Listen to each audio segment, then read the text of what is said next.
what's up guys? Luis here. How you guys doing? So today we're actually going to be shooting the parade of Mardi Gras here at Universal Studios. I'm going to show you the settings that I use, the lens, all the details, but hopefully get some really good shots today. So let's see what we get. In we go.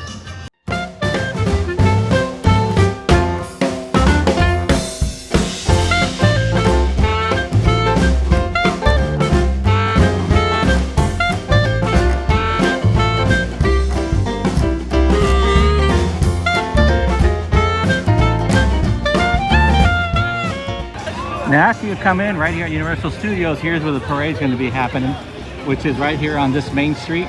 And it basically comes out from one direction, goes all the way around, and goes into the same direction it came out. Pretty cool. Now for spots, there's a couple of cool spots. One being actually right here, which is where the parade will actually take a turn coming out from this way. It'll go up here. So this is a really good spot. Because you have them coming towards you, so anything along this line is really good. Just as you see here, 6:15 is the parade of Mardi Gras. You can see there's some lights here on the top of this roof here, so this is a spot that I would not recommend, even though there's some good ropes here that you could, park. But the problem with that is that when the parade is happening, you get that light coming from the back, and it just makes it look a little weird.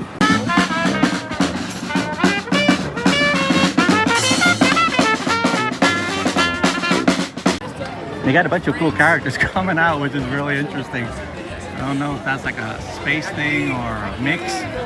And you got a lady with like a hat there. I don't know what's going on. And this is like a interstellar. Okay. So here's where we have parked officially, which is on a corner. And hopefully we'll get the people coming towards us so we'll get some really good shots. So yeah, let me show you exactly where I'm at. So the cool thing is that the floats will be coming this way, so I'll be able to get some good shots. We're going to be using a fixed lens of 85 millimeters, so I won't be able to zoom in and zoom out, but since they're pretty far away, I'll be able to take advantage and take some wide shots, and then as soon as they get closer, I'll get some really good close shots of the characters. So here are the settings I'm going to be using. I'm going to be going into manual mode because I want to be able to control all three things, and it's funny because I'm not actually going to control the ISO. I'm going to let it as auto. So I'm going to be setting the shutter speed to 250 here. I had a 1/400 because it's pure daylight, and the f-stop is going to be the widest possible, and the ISO as auto. Now as you can see on the bottom, as for autofocus, I have it in spot autofocus, which means it's going to be one little dot in the center wherever I point the screen, and I'm going to be pointing for the eyes or the face. The next one is the all servo button. Here it says one shot, but we're going to change this.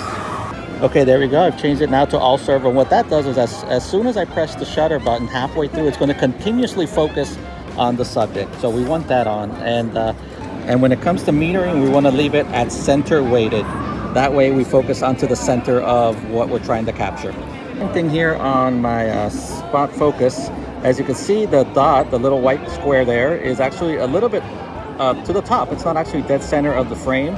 And the reason for that is that if I'm trying to focus on the person's face, usually the face, you want to get a little bit of the body as well. So that way, I don't have to try to always center it there. It will be, the head will show up somewhat on the top of the frame as a little bit as well as the body. And this you can move throughout as you're shooting, but this is what I usually like to put my spot focus on. Okay, so a couple of photographers have already started to line up here nearby. Have been checking me out, like looking at the camera.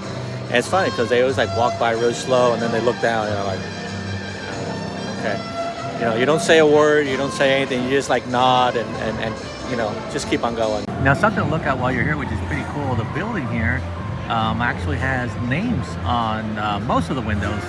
For example, here you got a couple travel editor, op-ed editor, vice president, executive vice president, corporate affairs.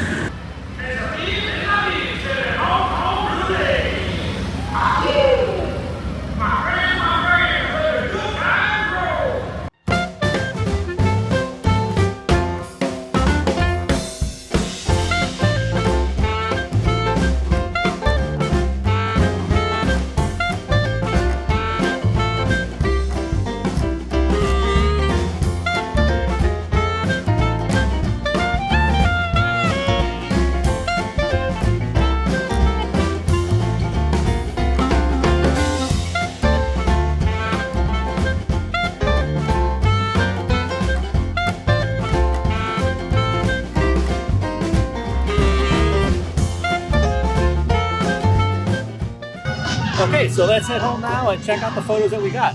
But that was definitely an awesome parade. You gotta come and check this out. Really cool. Let's go. So let's go ahead and edit the photos that we took from the parade. Now, as you saw in the video that I mentioned, the lens that we're using is a fixed at 85 millimeters, which is a prime lens. And the f-stop is at 1.8, which means it's the widest possible. It's going to be letting in the most light as possible. And that's what you want to set your lens to, whatever you got, the lowest number possible. Now, when it comes to the shutter speed, you'll see here the first photo I took was at 125. But you'll see as the photos progress, I'm going to be bringing that up because I want to be able to freeze it even more. Not that 125 is bad, but when you have that really cool bokeh effect where the back stuff is in focus, you want to make sure that the front stuff is like really sharp and frozen in time. If that makes any sense. Okay, and then another thing that I did do a lot was crop a lot. So for example, here I'm going to show you the original image, and you can see how much I cropped in.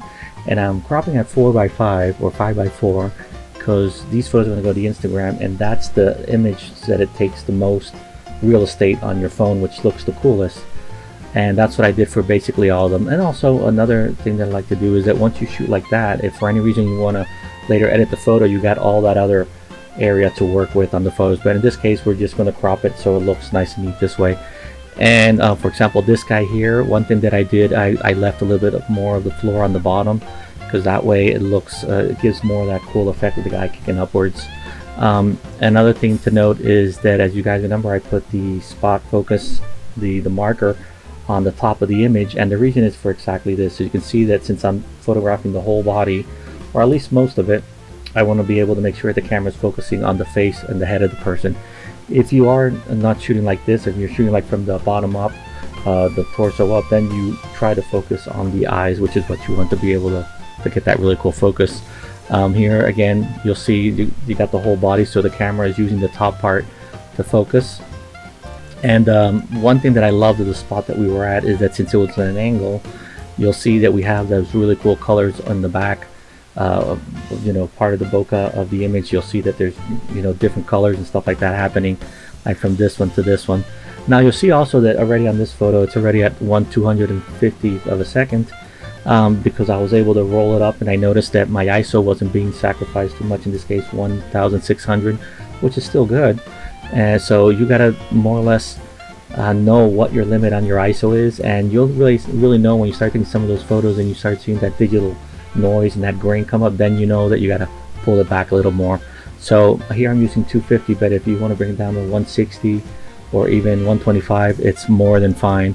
So for example, this was a 1/60th of a second, 160th of a second, and still looks good. And then here are some other photos that I took at 250, basically the same settings. I'm leaving the ISO as automatic. You can see where it's bringing it up like to 200, 2000, 3200, 2000. Now remember, when we're using the center weighted, it's also another reason why we're doing this, because we want it to focus on the center of the image, not the whole image. Because what will happen if these images are dark around the sides, it's going to try to adjust and the ISO is going to go up. So that's why we're using center weighted metering, or you can use spot metering, which is the center as well. Any of those two will work. I like to use the center weighted because if you put your spot on a dark part of the image, then it's going to try to adjust everything. So center weighted for me is the way that I always go. And that's it. And then as for the editing here, I'm going to leave that up to you. And that's it. Those are the images that we took. And now I will say I did take more or less like 500 photos. So don't feel frustrated if only like 50 or 60 look good. That's how it happens to all of us. So just have fun with the photos and have fun with it.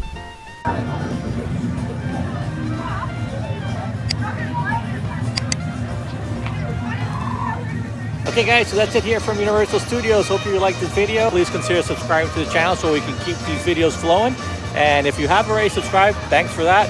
And until then, stay awesome. See ya. There's a tree out here when you're walking out, and this is where everybody throws their beads. Look at that. I can only imagine the cars from the beads getting blasted by beads.